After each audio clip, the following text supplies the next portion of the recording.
Hello, नमस्कार दोस्तों। स्वागत है आपका अपने चैनल स्टडी मैटर्स पर। आज के वीडियो में हम प्लेट टेक्टोनिक्स थ्योरी के बारे में पढ़ेंगे। हम आज तक जब तक जितने भी हमने ज्योग्राफी के टॉपिक्स पढ़े हैं ना, सभी इसी थ्योरी पर बेस्ड है। एक तरह से ये बेस का काम करेगा आपकी ज्योग्राफी का।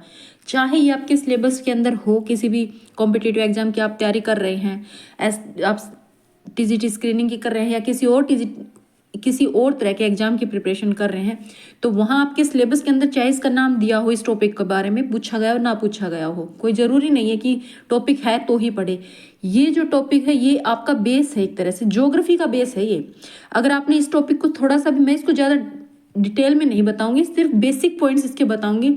अगर आपने इनको बेसिक से समझ लिया ना तो आपको ज्योग्राफी अच्छे से समझ आएगी। जैसे अब हम भूकंप के बारे में पढ़ते हैं, पहाड़ों के बारे में पढ़ते हैं, पर्वतों का निर्माण कैसे होता है, ज्वालामुखी के बारे में पढ़ते हैं, है ना। तो हम क्या पढ़ते हैं कि नीचे हमारी जो अर्थ है, इसके नीचे प्लेट्स मूव करती हैं। अर्थ की जो क्रस्ट, उसके नीचे प्लेट्स मूव करती है। प्लेट हैं, उन प्लेटों के टकराने से भूकंप आता है। तो ये सब चीज़ हम पढ़ तो लेते, प्लेट प्लेट। अब नॉलेज भी होनी चाहिए प्लेट होती क्या है। तो आज हम उन प्लेटों के बारे में ही थोड़ा सा बेसिक पॉइंट्स से उनको जानने की कोशिश करेंगे। और ये आप यकीन मानेगा, अगर आपने इस वीडियो को अच्छे से समझ लिया ना तो आपको ज्योग्राफी बहुत इजी लगने लग जाएगी और भी काफ़ी समझ आ जाएगा कि हाँ भाई प्लेट ऐसे मूव करते हैं। तो आप किसी भी टॉपिक को पढ़ोगे तो आप जल्दी से उसको रिलेट कर पाओगे, समझ पाओगे, ठीक है ना। आपकी अंडरस्टैंडिंग बढ़ जाएगी। तो इसलिए इस वीडियो को देखिएगा थोड़ा ध्यान से।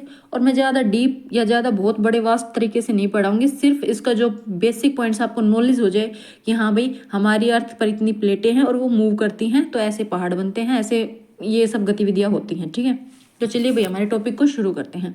इसको हिंदी में विवर्तनिकी, प्लेट विवर्तनिकी का सिद्धांत कहा है और इंग्लिश में इसको प्लेट टेक्टोनिक थ्योरी कहा गया है। ये इसका हिंदी का नाम है प्लेट विवर्तनिकी, ठीक है ना। एक मिनट, हाँ जी, चलिए भाई शुरू करते हैं। अभी प्लेट विवर्तनिकी क्या है, जैसे ये एक वैज्ञानिक सिद्धांत है जो पृथ्वी के स्थलमंडल में बड़े पैमाने पर होने वाली गतिविधियों को, जो गतियां होती है ना, उनकी व्याख्या प्रस्तुत करता है। मतलब कि पृथ्वी पर जितनी भी गतियां हो रही है वो सब प्लेटों की मूवमेंट के कारण ही होती हैं, ठीक है ना। तो उसे प्लेट विवर्तनिकी सिद्धांत का है। जैसे महाद्वीप, महासागरों और पर्वतों के रूप में धरातलीय उच्चावचों के निर्माण, मतलब कि महासागर है, महाद्वीप है, पर्वत बन रहे हैं, मतलब धरातली उच्चावच, मतलब कहीं अर्थ में मतलब कि गहराई पर गर्त खाइयां बनी हुई हैं, कहीं पहाड़ बने हुए हैं, कहीं भूकंप आ रहे हैं, कहीं ज्वालामुखी जैसी घटनाएं हो रही हैं। तो ये सब भौगोलिक वितरण है ना, ये सब इनकी व्याख्या, ये जो थ्योरी है प्लेट टेक्टोनिक्स की या प्लेट विवर्तनिकी की थ्योरी, यही प्रस्तुत करती है, ठीक है ना। तो इसको हम बेसिक इसीलिए पढ़ रहे हैं कि हमारा बेस मजबूत हो जाए, ठीक है। जैसे हमें अब जब तक हमें अल्फ़ाबेट नहीं आएंगे तो हम वर्ड और सेंटेंस नहीं बना पाते ना, उसी तरह से अब बना भी लेंगे तो वही बात है। हमें जब तक प्लेटों के बारे में नॉलेज नहीं होगी तो हमने बस भूकंप आया भाई प्लेटें टकराई, अब ये नहीं पता प्लेटें टकराती कैसे हैं या क्या होता है उसका नीचे मूवमेंट, है ना। तो उन सब चीज़ों के लिए बेसिक क्लास है आपकी। तो सबसे पहले शुरू करते हैं भाई, मैं आपको दिखाती हूँ। सबसे पहले हमारी जो अर्थ थी, अर्थ पर ऐसे जो हमारे कॉन्टिनेंट्स है ना, हमारे जो 7 महाद्वीप आज हम पढ़ते हैं, वो सभी कंप्लीटली आपस में जुड़े हुए थे, ठीक है ना। सभी एक साथ थे पर इनमें क्रैक्स तो थी, ठीक है ना, पर ये सभी पास पास थे। आज हमें जो ये दूर दूर दिखाई देते हैं हमारे कॉन्टिनेंट्स, तो ये पहले जो थे ये सभी एक साथ इकट्ठे जुड़े हुए थे, इकट्ठे थे आपस, मतलब ये एकदम पास पास थे। जैसे इनमें क्रैक्स तो होंगी, मान लिया मैंने, जैसे क्रैक्स तो थी इनमें, पर क्रैक्स होने के बावजूद भी वो पास पास थे। दरारें थी हल्की हल्की, तभी तो वो दूर हुए हैं। उनमें दरारें थी तो दरारें जितनी थी वो दूर होते चले गए नहीं, पर फिर भी वो एक दूसरे के पास थे शुरुआत में। जैसे बताया जाता है, हमारे जो साइंटिस्ट हैं जिन्होंने बताया है, तो इसको क्या कहा गया था, पेंजिया। जो एक कंप्लीट एरिया था इसको पेंजिया कहा गया है। और पेंजिया के अलावा जो बाकी एरिया हमारा बसता है, ये वाटर जहाँ पानी पानी है, इसे पैंथलासा कहा गया, ठीक है ना। पैंथलासा और पेंजिया 2 हिस्सों में डिवाइड था पहले पूरा अर्थ। एक जहाँ जमीनी एरिया पेंजिया और जहाँ पानी था वो पैंथलासा। फिर धीरे धीरे हम, अब जैसे कहा कि प्लेटें मूव करती हैं, तो हाँ भाई प्लेटें मूव करती हैं। धीरे धीरे जब ये प्लेटें मूव करने लगी, मूव करते करते काफ़ी साल बाद, ठीक है ना, ऐसे नहीं 2 4 10 5 साल, लाखों करोड़ों साल बाद धीरे धीरे मूव करते करते जो हमारा पेंजिया था ये 2 हिस्सों में डिवाइड हो गया भाई। जैसे यहाँ देखिएगा आप, ये भूमध्य रेखा दिखा रखे हैं, तो ये ऊपर वाला इससे इसको लोरेशिया और नीचे वाले को गोंडवाना लैंड। जैसे हम कहते हैं ना इंडिया पहले गोंडवाना लैंड का पार्ट था, तो ये अपने जो ये प्लेट है ना, ये दिख रहा है आपको, ये अपनी इंडिया का पार्ट है भाई, ये है अपनी इंडिया की प्लेट। ये जाके जो बाद में यूरेशियन जो ऊपर वाली प्लेट है इसके साथ मतलब कि टक्कर होती है, इसके साथ जुड़ जाती है जाके। तो हमारी जो ये पैंजिया था वो दो हिस्सों में डिवाइड हो गया है ना, जैसे कि मूवमेंट हुई तो ये अलग हो गए, धीरे धीरे अलग होते जा रहे हैं। तो धीरे धीरे आते आते फिर एक लोरेशिया ऊपर, और जो आपका साउथ है उसमें आपका गोंडवाना लैंड, जिसमें आपका यहाँ अभी आप ध्यान से देखिएगा, ये आपका एरिया है, ये उत्तर अमेरिका सॉरी दक्षिण अमेरिका है, ये अफ्रीका है, ये आपका ऑस्ट्रेलिया है, ये आपका इंडिया है, और ये जो है ये नीचे अंटार्कटिका है, ठीक है ना। तो और ऊपर आपका ये यूरेशिया जिसमें यूरोप और एशिया वाला एरिया आ जाएगा, और ये आपका उत्तर अमेरिका, ठीक है ना। अब ये सब होने के बाद धीरे धीरे, अभी मैं जैसे आपको बताया कि धीरे धीरे मूवमेंट हो रही है, धीरे धीरे, कुछ इतना टाइम लगा, अभी लाखों करोड़ों साल लग जाते हैं, जैसे 20 करोड़ साल। उसके बाद फिर धीरे धीरे ये इस तरह से और डिवाइड हो गई, ठीक है ना। और जैसे कि अब ये एक पार्ट में ये आ गया आपका उत्तर अमेरिका, ये आपका इसको यूरेशिया बोला गया, ठीक है ना। यूरेशिया में एशिया और यूरोप, ये आपका अफ्रीका, ये दक्षिण अमेरिका, ये 4th नंबर पर आपका अफ्रीका, ये 5वां आपका इंडिया की जो प्लेट है इंडो प्लेट, 6ठे नंबर पे आपका अंटार्कटिका, और 7वें नंबर पर आपकी ऑस्ट्रेलियन प्लेट।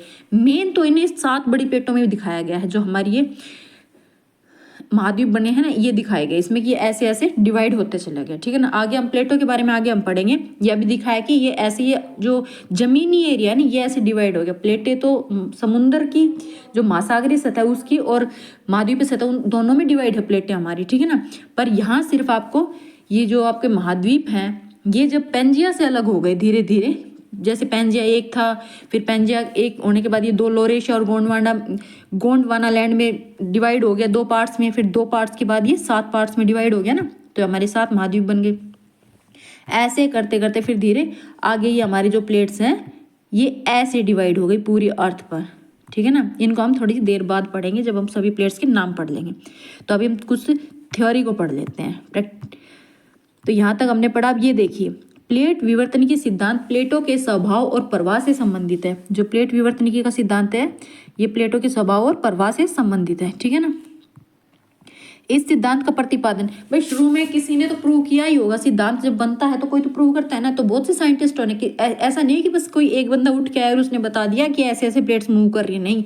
कभी किसी ने कुछ बताया, फिर उसके बाद नहीं उसकी जो थ्योरी दी उस साइंटिस्ट ने, उसके बाद दूसरे आगे साइंटिस्ट ने उस थ्योरी जो रिसर्च की, जो सिद्धांत उन्होंने दिया उस सिद्धांत को आगे बढ़ाया, उस पर और खोजबीन की, उसके कुछ पॉइंट्स उसे गलत लगे तो फिर कुछ न्यू पॉइंट्स उसने दिए कि नहीं ऐसे काम कर रही है थ्योरी, ऐसे जो हमारी अर्थ की प्लेटें मूव कर रही हैं, है ना। तो ऐसे करके तो ये उन्होंने बताया कि 1960 के दशक में Harry Hess, Wilson, Morgan, McKenzie तथा पार्कर आदि विद्वानों ने इस दिशा में महत्वपूर्ण योगदान दिया, ठीक है। अभी मैं आपको सिर्फ आपको बेसिक क्लियर करने के लिए बता रही हूँ।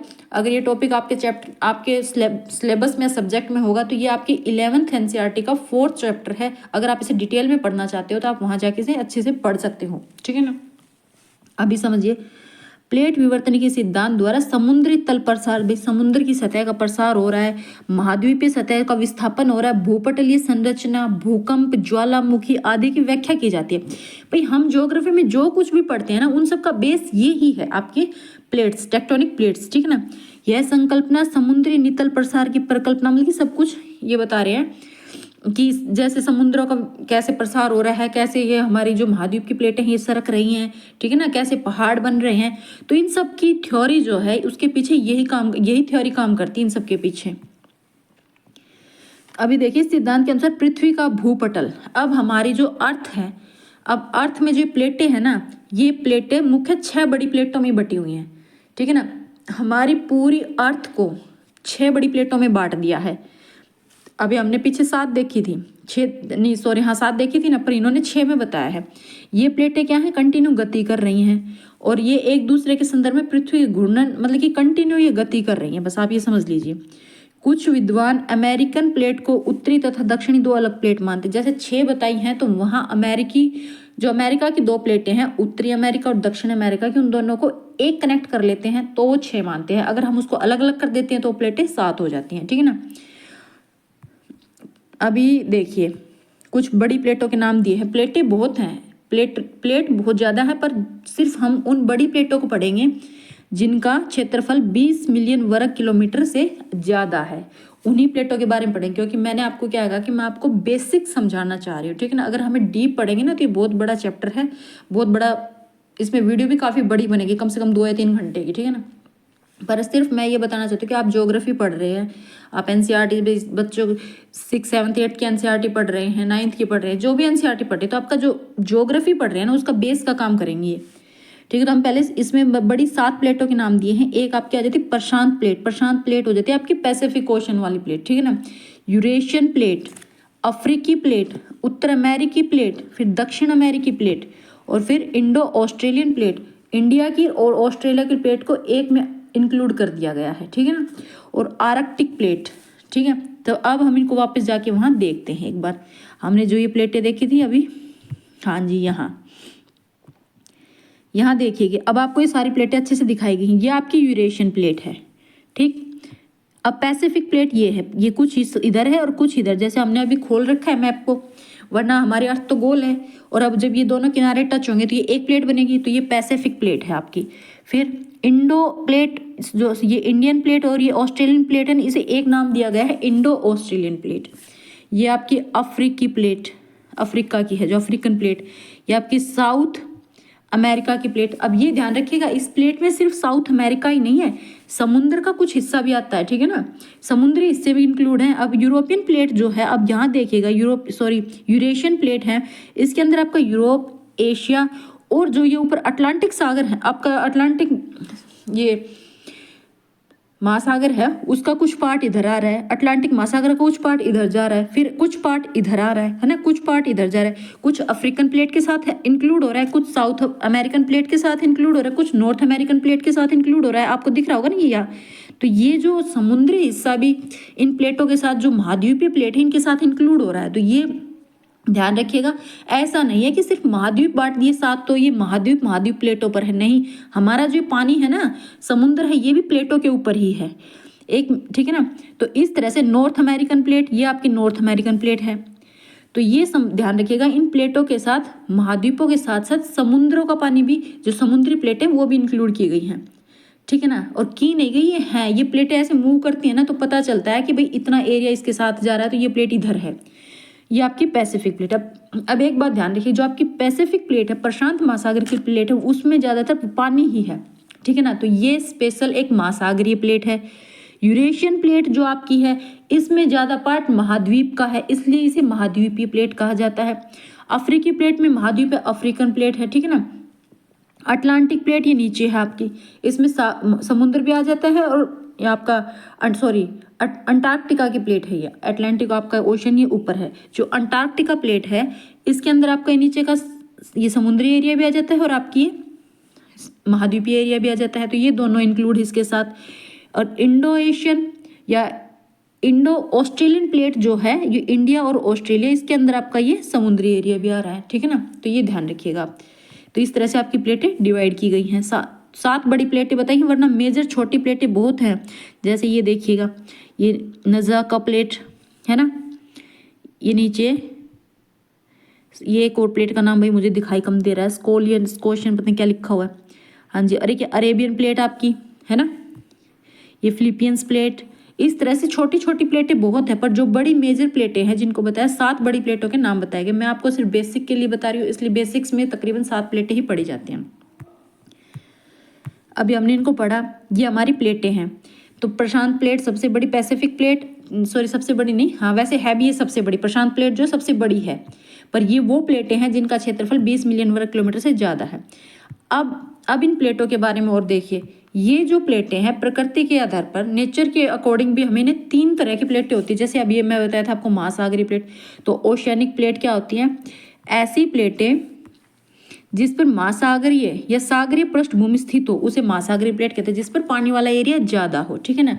तो ये आपकी महासागरीय प्लेट होती है। ये ज्यादातर किससे बनी होती है? बेसाल्ट से बनी होती है ना। जैसे आपकी प्रशांत महासागर की plate, Cocos plate, Nazca plate, Philippines plate, Japan सागर प्लेट, ये सारी आपकी पानी वाली प्लेट है जिस पर समुद्र है, ऊपर पानी की सतह है, ठीक है ना। सागरीय प्लेटें हैं। महाद्वीपीय, अब सेकंड आ जाती है आपकी महाद्वीपीय प्लेटें। अब महाद्वीपीय प्लेटें कौन सी होती हैं? ऐसी प्लेटें जिन पर महाद्वीप पृष्ठ भू स्थित हो, मतलब कि महाद्वीप की जो जमीन है ना, धरती वाली जो आपका एरिया है वो हो, जमीनी एरिया, उसको महाद्वीपीय प्लेट कहते हैं। ये किससे बनी होती है? ग्रेनाइट से बनी होती है। कोई भी प्रधान प्लेट पूर्णतः महाद्वीपीय प्लेट नहीं है। अब यहाँ कोई भी प्लेट ऐसी नहीं है जो कंप्लीटली बस महाद्वीपीय प्लेट हो, क्योंकि कहीं ना कहीं इनमें वाटर का एरिया जरूर आता है, पानी वाला एरिया जरूर है। जैसे हमने देखा था कि हमारी यूरेशियन प्लेट थी, वहां भी, ठीक है ना। छोटी प्लेटों में केवल अरब प्लेट पूर्णतः महाद्वीपीय प्लेट है। एक अरब प्लेट, छोटी प्लेट जो है ना, उसमें अरब प्लेट है, वो ही बस महाद्वीपीय है, बाकी कोई महाद्वीपीय प्लेट नहीं। जैसे हमने अभी पीछे देखा था, यहाँ ये देखिए, जैसे अभी हमने यूरेशियन प्लेट को देखा, तो ये यूरेशियन प्लेट जो है ये यहाँ तक है। अब इसमें महाद्वीप है वो तो सिर्फ यही है, बाकी ये एरिया तो पानी का है। तो क्या हो गया, ये ऐसी एक प्लेट, बल्कि इन्होंने क्या कहा कि जो महाद्वीपीय प्लेट है वो कोई भी ऐसी प्लेट नहीं है जिसमें सिर्फ महाद्वीप हो, इनमें पानी जरूर है, साथ में पानी वाला एरिया जरूर आता है। अब आपकी अफ्रीकन प्लेट है, इसमें अफ्रीका में तो ये देखिए यहाँ तक है जमीन, तो है ना, अफ्रीका कॉन्टिनेंट तो, और बाकी जो ये आपका अटलांटिक ओशन आ जाता है। ऐसे ही नॉर्थ अमेरिकन प्लेट के अंदर भी, नॉर्थ अमेरिकन प्लेट के अंदर यहाँ देखिएगा, ये नॉर्थ अमेरिका की जो ये एरिया है, ये हमारा महाद्वीप है नॉर्थ अमेरिका, पर यहाँ जो है ये फिर अटलांटिक जो समुद्र महासागर है हमारा, उसका एरिया आ गया। ऐसे ही साउथ अमेरिका वाली प्लेट के अंदर भी ये अटलांटिक महासागर का एरिया आ रहा है ना।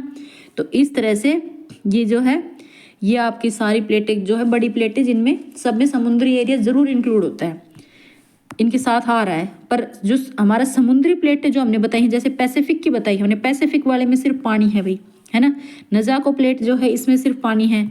आपका फिलीपींस है, यहाँ पानी है। पैसिफिक है, यहाँ पानी है ना।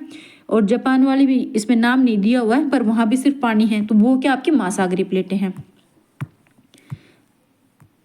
हाँ जी, चलिए, महासागरीय प्लेटें, तो महासागरीय प्लेटें ऐसी है जहाँ सिर्फ पानी है और बेसाल्ट से बनी है। पर महाद्वीपीय प्लेटें ऐसी कोई भी महाद्वीपीय प्लेट नहीं है जहाँ सिर्फ पानी, जहाँ सिर्फ जमीन हो आपकी, सिर्फ महाद्वीप हो, वहाँ पानी जरूर है। और तीसरी टाइप की प्लेट आपकी हो जाती है महासागरीय और महाद्वीपीय प्लेट, जो हम पढ़ रहे थे कि ऐसी प्लेटें जिन पर महाद्वीप तथा महासागर की दोनों की पृष्ठभूमि हो, ठीक है ना, दोनों के भूपृष्ठ स्थित हैं, महासागर भी है और महाद्वीप भी है। प्रशांत महासागरीय प्लेट को छोड़कर से सभी प्रधान प्लेटें, प्रधान मतलब जो बड़ी प्लेटें हमने पढ़ी हैं, 7 बड़ी प्लेटें हैं, तो उनमें से सिर्फ एक पैसिफिक ओशन वाली जो प्लेट है वो सिर्फ पानी वाली है, आपकी महासागरीय प्लेट है। बाकी जो आपकी महाद्वीप वाली जो 6 बाकी प्लेटें पड़ी, उन सब में आपके महासागर भी शामिल है, ठीक है ना। अब इस बात को एक बार समझने की कोशिश करते हैं। देखिए, जैसे अभी क्या है, हमारी अर्थ के ऊपर, अब ये ऊपर वाली लेयर है, ये आपकी क्रस्ट है। अब प्लेटें तो यही हैं, और ये कहाँ तैरती हैं? ये आपका नीचे जो मैग्मा है ना, यहाँ ये लिक्विड फॉर्म में मैग्मा है, ये मैग्मा के ऊपर तैरती हैं प्लेटें, ये ध्यान रखिएगा। जो आपकी अर्थ की ऊपर वाली क्रस्ट है, इसको हमने क्रस्ट का नाम दे दिया। ये आपकी क्रस्ट, इस मेंटल में जो आपका मैग्मा होता है उसके ऊपर तैरती हैं, ठीक है ना। और जब मैग्मा में मूवमेंट होती है, अब मैग्मा में हीट आती है नीचे से, हमारी अर्थ के अंदर जो कोर, हमारी कोर से हीट आती है, तो मैग्मा में क्या होती है, मूवमेंट होती है। अब मैग्मा मूवमेंट करेगा तो ऊपर जो चीज़ तैर रही वो भी तो मूव होगी। ऐसी तो बात नहीं है कि प्लेटें वहीं ठहरी रहेंगी, पर माइनर मूवमेंट होती है उनके अंदर, जो हम कई सालों में, यानी कि इसमें साल 2 साल के अंदर 2-5 सेंटीमीटर मिलीमीटर कुछ ऐसे करके वो मापी जाती हैं, बस इतना ही उनमें मूवमेंट होता है। तो हमारी जो ये ऊपर वाली जो हमारी स्थल मंडल है, जिसके अंदर हमारा मेंटल का ऊपर वाला भी हिस्सा इंक्लूड होता है, दुर्बलता मंडल जिसमें मैग्मा होता है, इससे ऊपर हमारी प्लेटें हैं। और ये जो प्लेट है ना, अब इसका मतलब मान के चलिए, ये प्लेट है ऊपर, ये आपका मैग्मा है यहाँ, ठीक है, ये आपका यहाँ मैग्मा है, ठीक है, इसके ऊपर आपकी प्लेट है। अब इस प्लेट में ऐसा तो नहीं ना भाई, यहाँ समुद्र भी है और यहाँ आपका महाद्वीप भी है। ये आपका समुद्री एरिया है, यहाँ पानी है, और ये यहाँ आपका महाद्वीप है। पर इसमें स्थलमंडल की मोटाई यहाँ ज़्यादा है और यहाँ कम। ये हमने हमारे पीछे वीडियोस में देखा था, पढ़ा था ना उनमें, जब हम ये चैप्टर पढ़ रहे थे भूपरपटी वाला, जिसमें हमने अर्थ की इंटीरियर को पढ़ा था, क्रस्ट और मेंटल इनको पढ़ा था। तो ये क्या, समुद्र वाले एरिया में थोड़ी पतली होती है, और जो हमारा महाद्वीप का एरिया है वहाँ ये मोटी होती है, ठीक है ना। पर अर्थ पर अब ये जो प्लेटें हैं इनके ऊपर ऐसा नहीं है कि सिर्फ भाई पानी कहाँ है, पानी भी तो कहीं सतह के ऊपर ही तो है। अब महासागर हैं उन्हें भी तो नीचे जमीन चाहिए, या महासागर सीधे मैग्मा पे ही हैं या और कहीं से बस उनके नीचे पानी ही पानी है, नहीं ना। तो हमारी जो अर्थ है, अब हमारी जो ये धरती है कंप्लीटली, हमारी जो पृथ्वी है वो कंप्लीटली राउंड शेप में है, और इसके अंदर ये समझ लीजिए आप, यहाँ जो है ये आपकी क्रस्ट है और यहाँ मैग्मा है और ये इसका इंटीरियर कोर है अंदर। तो ये क्रस्ट के ऊपर जितनी भी प्लेटें हैं ना, ये जो क्रस्ट है हमारी, इसके ऊपर जितनी भी प्लेटें हैं ये सभी मूव करती हैं, और इन प्लेटों के ऊपर महासागर भी है और महाद्वीप भी है। ऐसा नहीं है कि सिर्फ महाद्वीप ही मूव कर जाते हैं, नहीं। जो महाद्वीप और महासागर की जो प्लेटें हैं वो एक, जैसे एक प्लेट के ऊपर महासागर भी है और महाद्वीप भी है, वो प्लेट अगर मूव कर रही है तो उसका मतलब ये नहीं है कि पानी नहीं मूव करेगा, ठीक है ना। पर पानी का कोई बाउंड्रीज नहीं होती, वो कहीं यहाँ से निकल के वहाँ, वहाँ से निकल के यहाँ एंटर हो जाता है, और जो हमारा लैंड वाला एरिया वो हमें दिखाई देता है, बाकी एरिया में हमें तो पानी ही दिखाई देता है ना।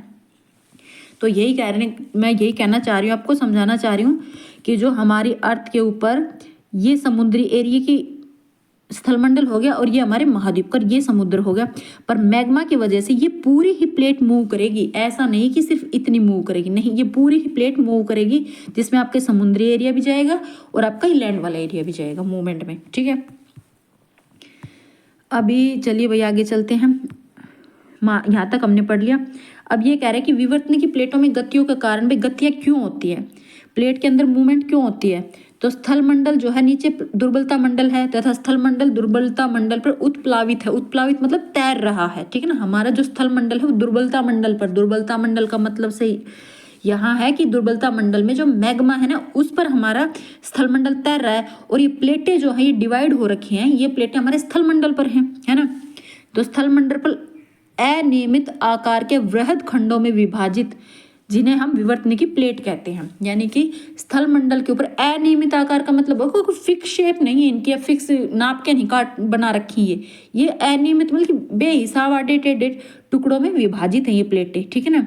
और ये प्लेटें दुर्बलता मंडल पर एक दृढ़ इकाई के रूप में चलायमान है, और इनमें गतियां होती रहती है, इनमें कंटिन्यू गति होती रहती है, ध्यान रखिएगा। अब इसमें गतियों की जो गति हो रही है प्लेटों में, जो मूवमेंट हो रही है, उसके पीछे रीजन बताया है सहवहन, धारा, रिजु, स्लैब, बुल, पृथ्वी का घूर्णन, परिभ्रमण। आप समझ लीजिए किसी न किसी तरह का फोर्स तो लग रहा है, तभी तो प्लेटें मूव कर रही है ना, सीधी सी बात है। बस आप इतना ही समझ लीजिए, क्योंकि आपको ज़्यादा डीप नहीं पढ़ना है। अभी जो पढ़ने लायक बातें हैं वो, जो समझने लायक बातें हैं वो मैं आपको बताते जा रही हूँ। विवर्तनिकी प्लेटों की गतियों के भाई प्रकार बताए हैं कि जो प्लेटें गतियाँ करती हैं ना। अब हमारी जो प्लेटें हैं हमने पढ़ ली कि 3 तरह की प्लेटें हैं, महासागरीय प्लेटें हैं और महाद्वीपीय प्लेटें हैं। और महासागरीय महाद्वीपीय यानी कि या तो महासागरीय प्लेटें या महासागर और महाद्वीपीय प्लेटें हैं, ठीक है ना। तो ये प्लेटें भी गति करती हैं, तो उन प्लेटों के बारे में बताया। प्लेटें जैसे हम देखते प्लेटें मूव करती हैं, तो अभिसारी प्लेट, अपसारी प्लेट और संरक्षी प्लेट, ये 3 तरह से गति करती हैं। जैसे कुछ विद्वानों ने 3 तरह से गति बताया है, अपसारी गति, अभिसारी गति और संरक्षी गति, ठीक है ना। अपसारी गति को पहले पढ़ते हैं, जिसको डाइवर्जेंट मूवमेंट कहते हैं। तो अपसारी गति में प्लेट एक दूसरे से विपरीत दिशा में गति करती हैं, और इन दोनों प्लेटों के मध्य भ्रंश का निर्माण होता है, जिसके सहारे मैग्मा का पृथ्वी की सतह पर मैग्मा आता है। इससे नवीन भूपर्पट्टी का निर्माण होता है, और मध्य अटलांटिक कटक इस गति का सर्वोत्तम उदाहरण है, जहां कटक निर्माण के साथ ज्वालामुखी क्रिया व समुद्री नितल में प्रयास होता रहता है। आपने सोचा बस मैडम ने तो पढ़ दिया, अभी मैं आपको अच्छे से इसको बताती हूँ। ऊपर जाके डायग्राम में, वापस डायग्राम में जाके यहाँ समझिए आप, ये है इन प्लेटों की मूवमेंट, जो हमारी टेक्टोनिक प्लेट्स है ना मूव करती हैं। तो ये जो पहले बताई है ये तो है आपकी, उन्होंने अभी जो हमने पढ़ी अभिसारी, स्प्रेडिंग का मतलब होता है आपका अपसारी, अपसारी का मतलब होता है दूर जाना, स्प्रेडिंग का मतलब होता है दूर जाना। ये एक प्लेट इधर और एक प्लेट इधर मूव कर रही है, ठीक है ना। आपकी प्लेटें मूव करेंगी। तो 3 तरह से मूवमेंट बताई प्लेटों की। एक होती है आपकी अभिसारी, जो पास आती है, जिसमें आपकी प्लेटें यहाँ देखिए पास आती हैं। ये होती है आपकी अपसारी, जिसमें आपकी प्लेटें मूव करके दूर जाती हैं। प्लेटें जब दूर जाएंगी अपसारी, ठीक है ना। अपसारी मतलब परे परे हो जाना, प्लेटों का दूर जाना। अभिसारी मतलब पास आना, प्लेटों का आपस में पास आना, टकराना। और एक लैटरल स्लाइडिंग होता है कि प्लेट ना तो पास आ रही है ना दूर जा रही है, बस एक दूसरे से मतलब कि घर्षण कर रही है, रगड़ मार रही है। यहाँ देखिए आपस में एक दूसरे से टक्कर नहीं हो रही है, समानांतर चल रही है एक दूसरे के, ठीक है ना। प्लेटें समानांतर चल रही है, जैसे ये इधर चल रही है, ये इधर चल रही है, प्लेटें समानांतर चलेंगी, ना एक दूसरे के पास आएंगी ना एक दूसरे से दूर जाएंगी, इनकी टक्कर नहीं होगी ना ही दूर जाएंगी, बस घर्षण करेंगे आपस में, समानांतर चलेंगे। तो प्लेटों की मूवमेंट ये 3 टाइप से होती है। तो सबसे पहले पढ़ेंगे स्प्रेडिंग। स्प्रेडिंग का मतलब हो गया दूर जाना, यानी कि अपसारी, परे परे हो जाना प्लेट का। अब जो प्लेटें, अब समझिए, अब ये 2 प्लेटें हैं, अब ये दोनों प्लेटें दूर जा रही है, एक प्लेट इधर जा रही है, एक इधर जा रही है, तो क्या होगा, बीच में दरार आएगी यहाँ, है ना। अब हमारी प्लेटें हमने पढ़ा मैग्मा पे तैर रही हैं। अब ये नीचे, एक मिनट दोबारा समझिए, ये नीचे मैग्मा है ना, ये मैग्मा है आपका नीचे, ये दिखा रखा है। अब ये ऊपर से आपकी एक प्लेट गई इधर, एक मिनट, एक प्लेट आपकी इधर जा रही है और एक प्लेट आपकी इधर जा रही है ना। तो फिर क्या होगा, बीच में क्या आएगी, दरार आएगी, है ना, दरार आ रही है। तो दरार आने से क्या होगा, अब बीच में दरार आएगी तो यहाँ स्पेस बन गया। अब स्पेस बनेगा तो क्या होगा, जो नीचे वाला मैग्मा है वो ऊपर निकल के आएगा, है ना, ऐसे मैग्मा बाहर निकलेगा। तो जब प्लेटें एक दूसरे से दूर होंगी तो दरारों से मैग्मा बाहर आएगा। जब मैग्मा बाहर आएगा तो ये ठंडा होकर यहाँ क्या नई क्रस्ट का निर्माण करेगा, नई भाई क्रस्ट बनेगी ना। मैग्मा से जो बाहर खनिज आ रहे हैं, जो शेल्स आ रही हैं, वही तो क्रस्ट बनाएगी, तो यहाँ नई क्रस्ट का निर्माण होगा। ये आपको समझ में आया। तो ये क्या होता है, जो आपके समुद्रों में जब ये 2 प्लेटें, समुद्री प्लेटें, जो महासागरीय प्लेटें हैं ना, वो जब दूर होती हैं, एक दूसरे से परे जाती हैं, तो जो मैग्मा निकलता है उसी से तो महासागरीय कटक बोला गया। यानी महासागरों के अंदर जो रेज बनी हुई है, ज्वालामुखी की जो पहाड़ियाँ बनी हुई है, छोटे छोटे महासागरों के अंदर भी तो पहाड़ होते हैं ना, ऐसा तो नहीं होते, मैं वो टापू टाइप होते हैं या पठार भी होते हैं। तो वो क्या होते हैं, वो ऐसे ही बनते हैं। जब आपकी महासागरीय प्लेटें एक दूसरे से सरक जाती, 2 प्लेटें जो आपस में, भाई महासागर जहाँ आपस में प्लेटों से जुड़े हुए हैं, तो महासागरीय प्लेटें जब सरकेंगी, जब ये प्लेटें सरक रही हैं, तो ये नीचे से मैग्मा जो दरार बनेगी, प्लेट सरक की तो बीच में दरार बनेगी ना, तो इन दरारों से जो मैग्मा बाहर आएगा वो नई क्रस्ट का निर्माण करेगा, ठीक है। अब ये देखिए, ये आपका आ गया सबडक्शन। सबडक्शन का मतलब हो जाएगा आपका प्लेटों का आपस में टकराना। अब ये कैसे होता है, जैसे ये एक प्लेट ये है, एक प्लेट ये है। अब ये जब सबडक्शन आपका महासागरीय प्लेट और समुद्र महाद्वीपीय प्लेट, दोनों तरह की प्लेटों का भी हो सकता है। सबडक्शन का मतलब होता है अभिसारी, यानी कि पास आना, प्लेटों का पास आना। जब ये अभिसारी मूवमेंट होती है, ये प्लेट भी इधर आ रही है, ये प्लेट इधर आ रही है, तो क्या होगा, जब 2 प्लेटें आपस में टक्कर होंगी, अब किसी भी 2 की लड़ाई होती है तो एक जीतता है एक हारता है, एक ऊपर होता है एक नीचे, है ना।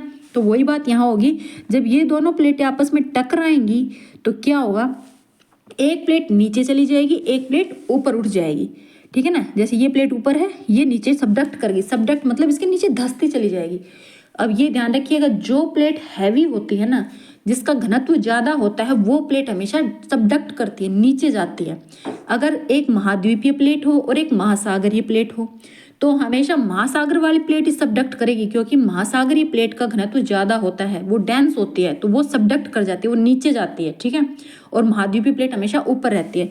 और जब भी ये दोनों प्लेटें आपस में टक्कर करती हैं, तो ये ध्यान रखिएगा, जब महासागर और महाद्वीपीय प्लेट टक्कर करेंगी तो जो महाद्वीपीय एरिया है वो उठेगी, यहाँ पहाड़ बन जाएंगे महाद्वीप पर। और महासागर अगर इसके पास है तो यहाँ आपकी वो बनेगी खाई, ठीक है ना, जिसको गर्त बोलते हैं। तो यहाँ खाई बन जाएगी, महासागर के अंदर बनेगी खाई, और जो बाहर महाद्वीपीय एरिया है ना, यहाँ आपके पहाड़ बन जाएंगे। ये होगा आपका सबडक्शन, जब प्लेटें आपस में टकराएंगी, अभिसारी गति होगी प्लेटों के अंदर, ठीक है। प्लेटों के अंदर अभिसारी गति होगी तो आपके पहाड़ बनेंगे। अब आपने देखा हमारे पहाड़ कैसे बनते हैं, तो पहाड़ ऐसे ही बनते हैं, ठीक है ना। तो ये ध्यान रखिएगा, जब महासागरीय और महाद्वीपीय प्लेटों की टक्कर होती है तो महाद्वीपीय प्लेट हमेशा नीचे धंसती है, नीचे सबडक्ट करती है, और नीचे जाके क्या होता है, नीचे फिर मैग्मा में जाके वो प्लेट पिघल भी जाती है। ध्यान रखिएगा, जो नीचे धंसती जाएगी वो क्या होगी, मैग्मा में पिघलेगी, और यहाँ से मैग्मा में पिघल रही है। और इधर जब महासागरीय, जो अभी हमने ऊपर पढ़ा था स्प्रेडिंग, जब स्प्रेड होगी तो फिर वो ही मैग्मा, भी मैग्मा अंदर तो फिक्स है, ज़्यादा मैग्मा हो जाएगा तो वो कहीं ना कहीं से बाहर निकलेगा, तो वो यहाँ ऐसे बाहर निकलेगा, ऊपर ऊपर स्प्रेडिंग हो जाएगी, है ना। कहीं अगर आपस में टक्कर हो रही है तो कहीं फैलाव भी हो रहा है, कहीं प्लेटें एक दूसरे से दूर जा रही हैं और कहीं प्लेटें एक दूसरे से टक्कर कर रही हैं। यहाँ टक्कर हो रही है, टक्कर होने से क्या हो रहा है, हमारी ये जो क्रस्ट है नीचे जाके पिघल रही है, ये पिघल के मैग्मा की क्वांटिटी बढ़ रही है। जब मैग्मा की क्वांटिटी बढ़ रही है तो कहीं हमारी जो क्रस्ट है, हमारी जो ये ऊपर वाली लेयर है समुद्रों के नीचे, तो ये कहीं दूर हो रही है, तो वो मैग्मा यहाँ से बाहर आकर फिर नई क्रस्ट का निर्माण कर रहा है ना। तो आपको सबडक्शन समझ में आया होगा। ये तो हमने आपको बताया था, मैंने बताया कि आपको महासागरीय और महाद्वीपीय टक्कर, भाई प्लेटों के आपस में टक्कर हुई, जो महासागरीय और महाद्वीपीय। अब ऐसा नहीं है कि सिर्फ महासागर और महाद्वीपीय प्लेटों की टक्कर होती है, महाद्वीपीय और महाद्वीपीय प्लेटें भी टकराती हैं आपस में। सबडक्शन जो होता है वो महाद्वीपीय प्लेटों का भी होता है ना। और जब दो महाद्वीपीय प्लेटें टकराएंगी तो अब इसमें अगर दोनों प्लेटें एक समान घनत्व की हैं तो उनमें दोनों में यहाँ बीच के एरिया में सिर्फ पहाड़ बनेंगे, यहाँ कोई गर्त नहीं बनेगा, कोई खाई नहीं बनेगी, ठीक है ना। जब महाद्वीपीय प्लेटें आपस में टकराएंगी तो पहाड़ों का निर्माण होगा, वलित पर्वत बनेंगे, ये ध्यान रखिएगा, क्योंकि फोल्ड बनते जाएंगे ना, आपस में प्लेटें टकराएंगी तो फोल्ड बनेगा, तो यहाँ आपके पहाड़ बनते चले जाएंगे, किसी भी तरह के कोई गर्त नहीं बनेगा, पहाड़ बनेंगे। और अगर यहाँ जब आपकी एक प्लेट महासागरीय होगी एक प्लेट महाद्वीप की होगी तो महासागर के अंदर तो गर्त बनेगा यहाँ इस एरिया में, और यहाँ महाद्वीपीय एरिया में आपके पहाड़ बनेंगे, फोल्ड माउंटेन यानी वलित पर्वत। ये तो आपको समझ में। ज्वालामुखी कहाँ, जहाँ आपके दरारें आ रही हैं, है ना, वहाँ ज्वालामुखी निकलेंगे। और आपके ओशन रिज वगैरह जो समुद्रों के अंदर पहाड़ी जो ये कटक बनी हुई, लंबी लंबी रेंज बनी हुई है, वो बनती हैं ये ऐसे, ठीक है ना, ये ध्यान रखिएगा।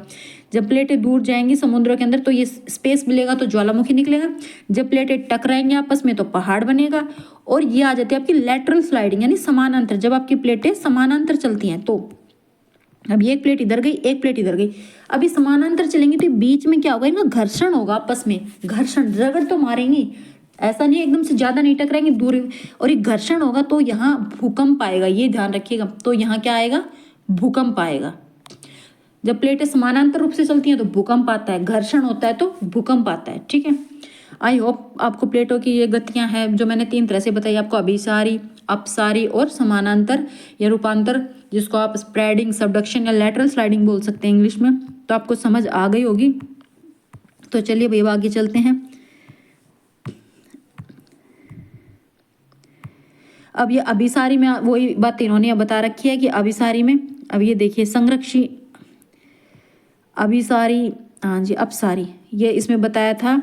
अपसारी में मैंने आपको बताया था तीनों कि आपका क्या होता है, कटक का निर्माण समुद्रों के अंदर, जैसे मध्य अटलांटिक कटक, इसका सर्वोत्तम उदाहरण बताया है इन्होंने। कटक का मतलब है जब समुद्रों के अंदर ज्वालामुखी निकलते हैं और वो जो पर्वत, ज्वालामुखी से जो मैग्मा निकल के छोटी छोटी पहाड़ियाँ, छोटी तो काफ़ी बड़ी होती है, पर समुद्र के अंदर जो पहाड़ियाँ बनती है ना, वो समुद्र के अंदर जैसे पहाड़ियाँ बनती है तो वो आपकी अपसारी डाइवर्जन मूवमेंट के कारण होता है, वो अटलांटिक कटक का उदाहरण है। अभिसारी के अंदर, अभिसारी में जब दो प्लेटें महासागरीय, जब दोनों प्लेटें महासागरीय तो टकराव की स्थिति में क्या होगा, अंदर समुद्र के अंदर गर्त बनेंगे। अभी मैंने आपको 2 तरह की बताई कि समुद्रीय और महासागरीय और महासागरीय और महाद्वीपीय, और महाद्वीपीय प्लेटों की टक्कर बताई।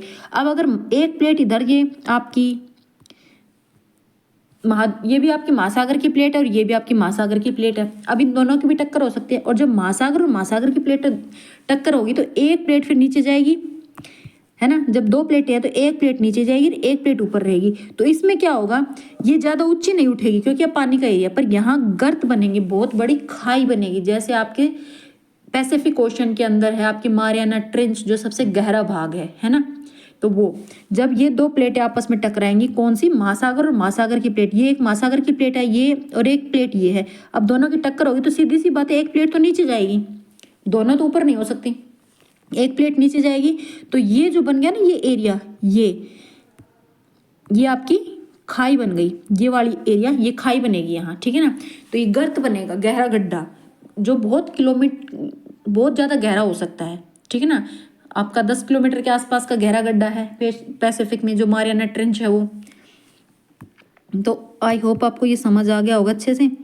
अब आ जाती है ट्रांसफॉर्मेशन मूवमेंट या संरक्षी गति, जो अभी हमने वो समानांतर या रूपांतर, जिसमें प्लेटें एक दूसरे के पैरेलल चलती हैं, या तो आगे या पीछे, बस वो टक्कर नहीं करती हैं। तो इनमें क्या होता है कि जब इन प्लेटों में ना तो नई क्रस्ट का निर्माण होता है, ना कोई पहाड़ बनता है, ना ज्वालामुखी निकलते, सिर्फ भूकंप आता है, ठीक है ना।